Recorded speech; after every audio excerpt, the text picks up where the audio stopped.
জাহান্নামীরা যখন জাহান্নামে যাবে তারা কি বলবে জানেন? সূরা মুলকে এসেছে, তারা বলবে ওয়াকালু লাউ কুন্না নাসমাউ আও নাআকিলু মা কুন্না ফি আসহাবিস সাঈর। তারা বলবে, হায় রে, নবীদের কথা যদি মানতাম আর যদি একটু কমন সেন্স খাটাইতাম তাহলে তো জাহান্নামে আসা লাগতো না। ওই দিনের এই আফসোসে কোনো কাজ হবে? প্রিয় ভাইরা, ওই দিন যত আফসোস করেন কোনো কাজ হবে? তাহলে জাহান্নামীরাও আফসোস করবে, হায় রে, একটু যদি আকল খাটাইতাম তাইলে আজকে আর জাহান্নামের আগুনে পোড়া লাগে না। নবীদের কথা যদি শুনতাম আর যদি আকল খাটাতাম, কি খাটাতাম, তাহলে আজকের এই কঠিন অবস্থা আমাদের পড়া লাগতো না। কোরআনের বিভিন্ন আয়াত আল্লাহ তাআলা আমাদেরকে বলেছেন আফালা তাআকিলুন, তোমরা কি আকল খাটাবা না? এই যে দামি কমন সেন্স দিলাম, একটু বুদ্ধি কি খাটাবা না, আকল খাটাবা না তোমরা? এবং কোরআনের একটি আয়াতে আল্লাহ তাআলা বিভিন্ন কসমিক সিম্বলস, ন্যাচারাল ফেনোমেনা এগুলো উল্লেখ করে সবশেষে তিনি বলেছেন লা আয়াতিন লিকৌমি ইয়াকিলুন, নিশ্চয়ই এগুলোর মধ্যে নিদর্শন রয়েছে, সাইন রয়েছে, কাদের জন্য? লিকৌমি ইয়াকিলুন, যারা আকলবান, যারা কমন সেন্স খাটায়।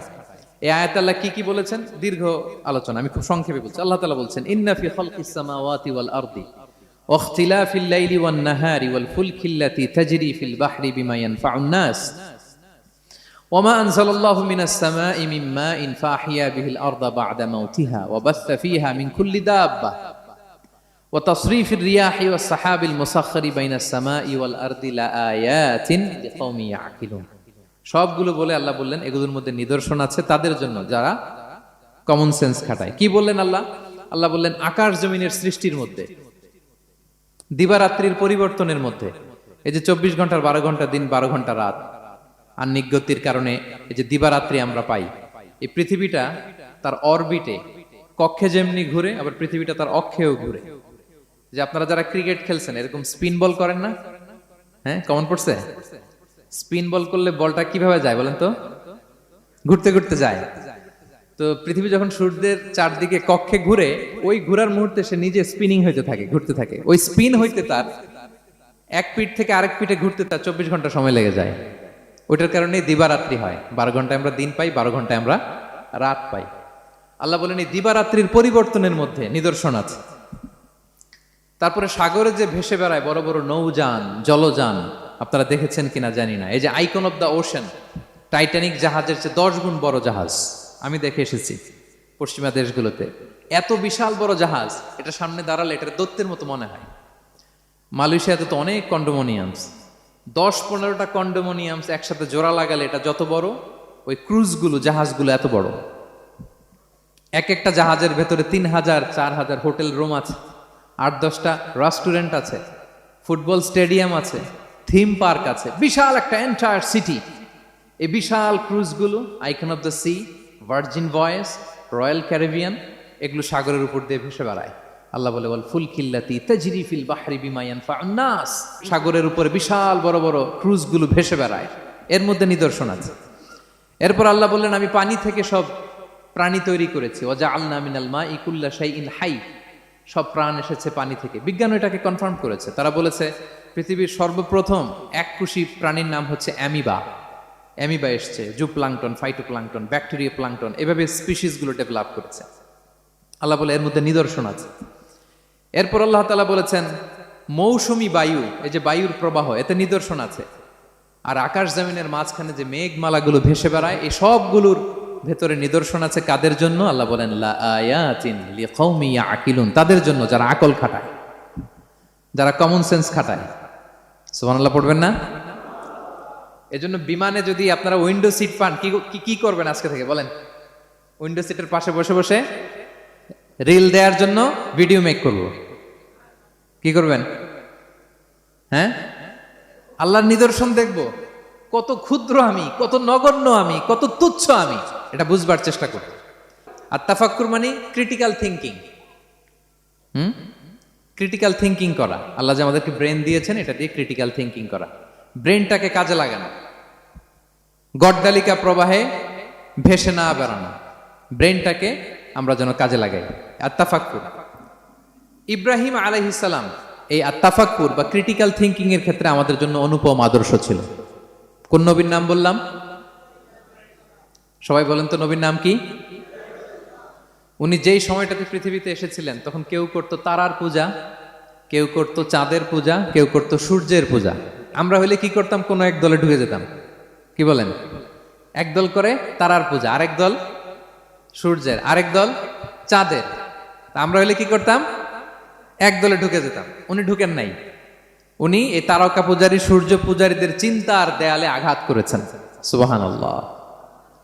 ফালাম্মা জান্না আলাইহিল লাইলু রাআ কাওকাবা। উনি কিভাবে সত্যের সন্ধান পেলেন দেখেন। উনি রাত্রিবেলা যখন দেখেন যে লোকজন তারার পূজা করে, উনি ভাবলেন হাযা রব্বি, তারাই কি আমার রব? পরে দেখে না, দিনের বেলায় তারারে আর খুঁজে পাওয়া যায় না। এখন মনে মনে ভাবে হায় রে, আমার রব যদি আবার মাঝে মধ্যে না থাকে তো আমি যাব কই? এক সময় উনি আসে, আরেক সময় নাই। এরকম খোদা দিয়ে আমাদের কোনো লাভ আছে? যিনি সবসময় আমার টেক কেয়ার করবে, আমরা তো ওই খোদার ইবাদত করি, ঠিক কিনা? উনি বললেন না না, এই তারা আমার রব হতে পারে না। এরপর দেখা যায় আরেকদিন রাত্রিবেলা সবাই চাঁদের পূজা করে। কি দ্যুতিময় চাঁদ, জ্যোৎস্না ছড়ায়। তো উনি ভাবলেন আহাদা রাব্বি, এটাই কি আমার রব? পরে দিনের বেলা যখন দেখি না, চাঁদের তো আর দেখা যায় না, চাঁদ তো আর নাই, ভ্যানিশ, ডিসঅ্যাপিয়ার। পরে বলে না, চাঁদ আমার রব হইতে পারে না। এবার দিনের বেলা দেখলেন দ্বিপ্রহরের জল জলে সূর্য খা খা রোদ বিলাচ্ছে গোটা বিশ্বে। দেখে যে সবাই এটার ফলোয়ার বেশি, সবাই সূর্যের পূজা করে। কিন্তু আবার গোধূলি লগ্নে সানসেটের টাইমে যখন সূর্যও ডুবে গেল, হায় হায়, উনি বিপদে পড়লেন। এবার আমি কই যাব? সূর্যও তো থাকে না। আল্লাহু আকবার। তখন তিনি ঘোষণা দিলেন ইন্নী ওয়াজ্জাহতু ওয়াজহিয়া লিল্লাযী ফাতারাস সামাওয়াতি ওয়াল আরদা হানিফা ওয়া মা আনা মিনাল মুশরিকিন।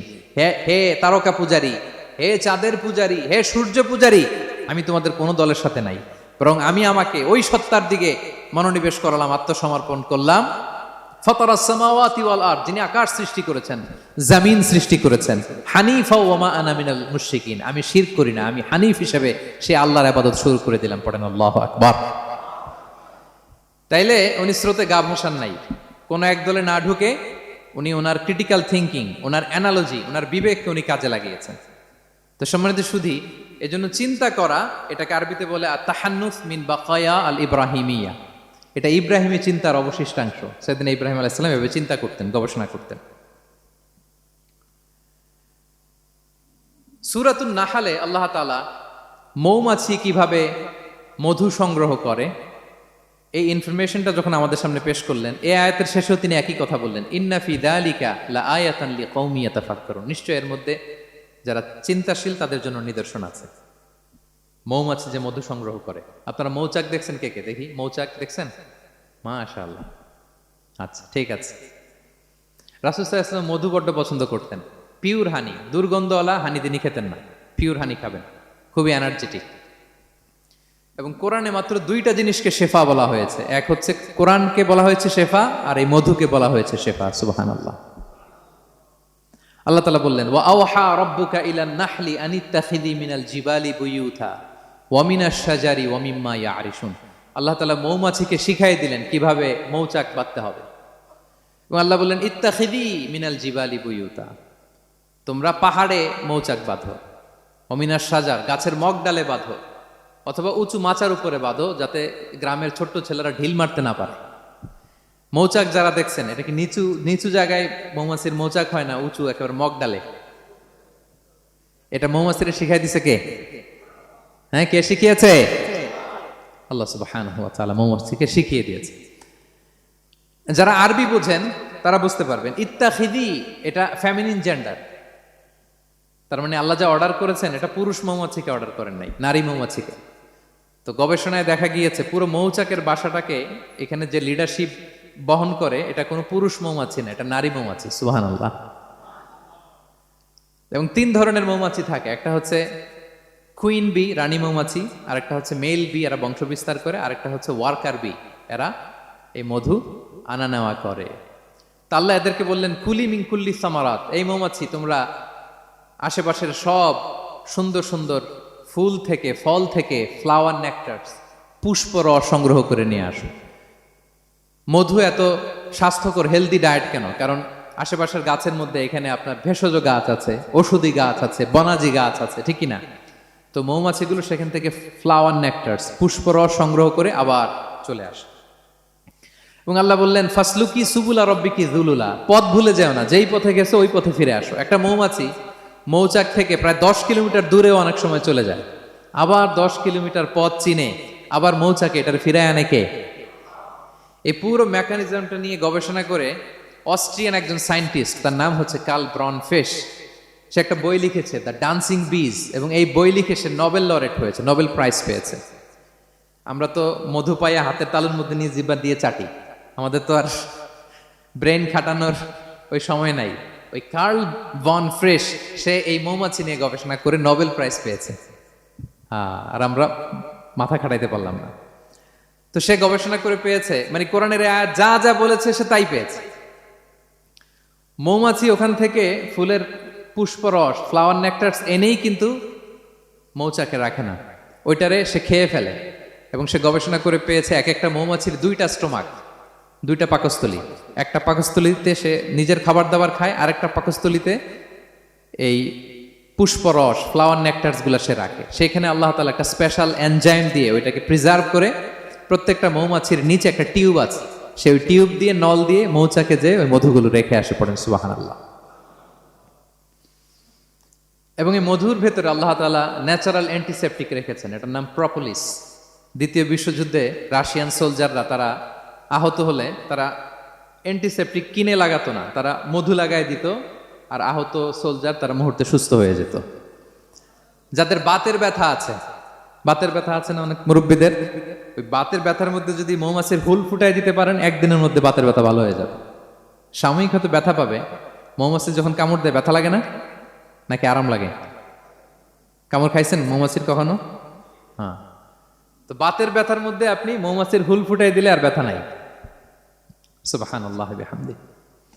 মুখতালিফুন আলওয়ানু, বিভিন্ন ধরনের ক্রিম হানি, হোয়াইট হানি, ইয়েলো হানি, ব্ল্যাক হানি, নানা ধরনের হানি আল্লাহ তাআলা এইভাবে প্রিজার্ভ করেছেন মৌমাছির মধ্য দিয়ে। আল্লাহ বলেন এই যে এতগুলো মৌমাছি পুষ্প রস এনে মৌচাকের মধ্যে রসগুলো রাখে, মধু তৈরি হয়। আল্লাহ বলেন ইন্না ফি যালিকা লাআয়াতান লিকওমি ইয়াতাফাক্কারুন, নিশ্চয় এর মধ্যে আল্লাহ তাআলা চিন্তাশীলদের জন্য নিদর্শন রেখেছেন। যারা চিন্তা করে, তারা হাতের তালুতে শুধু জিহ্বা দিয়ে চেটে চেটে খায় না, তারা ভাবে কোত্থেকে আসলো এই মধু, কিভাবে মৌমাছিগুলো যায়, কিভাবে ফিরে আসে। তাহলে বলেন তো আমাদের চিন্তাশীলতার দরকার আছে না নাই? সূরা আলে ইমরানের 190 নম্বর আয়াতে আল্লাহ তাআলা বলেছেন, যারা আকাশ বাতাস পৃথিবী সৃষ্টি নিয়ে চিন্তা করে এবং সর্ব অবস্থায় আল্লাহ তাআলার জিকির করে, ওয়ায়াতাফাক্কারুনা ফি খালকিস সামাওয়াতি ওয়াল আরদ, এবং তারা তাফাক্কুর করে, ক্রিটিক্যাল থিংকিং করে, এবং তারা বলে মা খালাকতা হাযা বাতিলা, হে আল্লাহ তুমি অনর্থক কিছু সৃষ্টি করো নাই। মনে রাখবেন এই পৃথিবীতে আল্লাহ তাআলা অনর্থক কোনো কিছু সৃষ্টি করে নাই, করেছে? যেটাই সৃষ্টি করেছে এটা এর মধ্যে মানব কল্যাণ আছে না নাই? আল্লাহ তাআলা আমাদের জন্য কল্যাণ রেখেছেন। এবং এই আয়াত যখন নাজিল হল, বিষ্ণু ঈসা ইসলাম বললেন ওয়াইলুন লিমান কারাআহা ওয়া লাম ইয়াতাফাক্কার ফিহা, ধ্বংস তাদের জন্য যারা এই আয়াত তেলাওয়াত করে কিন্তু এই আয়াত নিয়ে চিন্তা করে না, গবেষণা করে না। এবং কোরআনের বিভিন্ন আয়াতে আল্লাহ তাআলা বিষ্ণুনবীকে বলেছেন, নবী হে আপনি আপনার উম্মতদেরকে নবীদের ঘটনা শোনান। কোরআনের 3 ভাগের 1 ভাগ হচ্ছে ঘটনা। পুরো কোরআনের 3 ভাগের 1 ভাগ কি? ঘটনা, স্টোরি টেলিং। কারণ গল্প মানুষের মনে দাগ কাটে। আল্লাহ তাআলা বলেছেন ফাকুসুসিল কসাসা লাআল্লাহুম ইয়াতাফাক্কারুন, নবী হে আপনি তাদেরকে কিচ্ছা শোনান, ঘটনা শোনান, নবীদের কাহিনী শোনান। লাআল্লাহুম ইয়াতাফাক্কারুন, যাতে করে তারা ক্রিটিক্যাল থিংকিং করে। তারা লূত আলাইহিস সালামের কওমের ঘটনা যখন শুনে যে আল্লাহ তাআলা আপসাইড ডাউন করে দিয়েছিলেন, তারা যখন কওমে আদের ঘটনা শুনে, কওমে সামুদের ঘটনা শুনে, তারা যেন চিন্তাশীল হয়। এবং বিশ্বনবীর সাহাবী আবু দারদা রাদিয়াল্লাহু তাআলা আনহু উনি বলতেন তাফাক্কুরু সাআতিন খায়রুন মিন কিয়ামি লাইলা, 1 ঘন্টা কেউ যদি আল্লাহর সৃষ্টি নিয়ে চিন্তা করে সেটা সারা রাত তাহাজ্জুদের সালাত অফার করার চেয়ে উত্তম। আমরা অনেকে মনে করি শুধু তাসবিহ পড়াই ইবাদত, জিকির করাই ইবাদত, শুধু কোরআন তেলাওয়াতই মনে হয় ইবাদত, শুধু কিয়ামুল লাইল করা ইবাদত। কিন্তু বিশ্বনবীর সাহাবী যিনি ইসলাম আমাদের চেয়ে ঢের বেশি বুঝেছেন, তিনি বলেন আল্লাহর এই সৃষ্টি শৈলী, এই সৃষ্টি নৈপুণ্য নিয়ে 1 ঘন্টা চিন্তা করা, ক্রিটিক্যাল থিংকিং করা, সারা রাত নফল তাহাজ্জুদের চেয়েও সেরা। এবার বলেন আমাদের চিন্তা করার দরকার আছে না নাই? ব্রেনটা খাটাবেন তো। এই যে যারা কনভার্টেড মুসলিম হয় এরা কিন্তু অনেক চিন্তা ফিকির করে, নিজের সাথে নিজে বোঝাপড়া করে ক্রিটিক্যাল থিঙ্কিং করে তাদের অ্যানালজি কাজে লাগিয়ে আল্লাহর দেয়া ব্রেনকে কাজে লাগিয়ে এরপরে শাহাদা পাঠ করে, এমনি এমনি না। এই যে কিছুদিন আগে আমেরিকান এক পপ স্টার কালেমা পড়ছে না? আপনি জানেন একটা ধর্ম চেঞ্জ করা, একটা ফেইথ চেঞ্জ করা, এটা কত বড় সিদ্ধান্ত? হ্যাঁ, বাপদাদার ধর্ম বয়স 30-40, এতদিন যে ধর্ম মানলাম এটাকে চেঞ্জ করে নতুন ধর্মে কনভার্ট হয়, এটা কত বড় সিদ্ধান্ত? Could you imagine that? It's not a joke. নিজের সাথে নিজের অনেক বোঝাপড়া করতে হয়, তারাই ক্রিটিক্যাল থিঙ্কিং করে। এবং বিষ্ণু ঈসা ইসলাম উনি নবী হওয়ার আগেও এই চিন্তার আবাদত করতেন। তিনি হেরা গুহায় চলে যেতেন, কাবা থেকে 6 কিলোমিটার উত্তরে, 634 মিটার উঁচু, যা বলে নূরের উপরে একটা কেইভ আছে, গুহা, এটার নাম হচ্ছে গারে হেরা। ওখানে বসে বসে তিনি এই চিন্তা করতেন। তার মানে নবী হওয়ার আগে বিশ্বনবীর আবাদত ছিল চিন্তার আবাদত। নবী হিসেবে অ্যাসাইন্ড হওয়ার আগে বিশ্বনবীর আবাদত কি ছিল বলেন তো? নামাজ পড়া, কোরআন তেলাওয়াত করা। কোরআন তো নাজিলই হয় নাই, কোরআন তেলাওয়াত করবে কেমনে? তখন 6 মাস বসে বসে উনি ওখানে কি করেছেন বলেন? ধ্যানমগ্ন করেছেন, ধ্যানমগ্ন ছিলেন, তিনি চিন্তা করতেন। ওইটাই ছিল ওনার আধ্যাত্মিক শিক্ষায়তন। ওই নির্জন গুহার মধ্যে উনি যখন চিন্তায় মগ্ন ছিলেন, আল্লাহর সৃষ্টি শৈলী নিয়ে চিন্তা করতেন, ঠিক ওই মুহূর্তে, অন্তিম মুহূর্তে, ওই মাহেন্দ্রক্ষণে নাজিল হয়েছে ইকরা বিসমি রাব্বিকাল্লাযী খালাক, read in the name of your lord who has created. পড়ো তোমার প্রভুর নামে যিনি তোমাকে সৃষ্টি করেছেন, শিক্ষা দিয়েছেন। তাহলে সম্মানিত সুধী, ইসলামের সূচনা হয়েছিল, এটা বলা যায় ফাইনালি যে ইসলামের সূচনা হয়েছিল এই চিন্তার ইবাদতের মধ্য দিয়ে। তো আমরা যেন চিন্তা করি।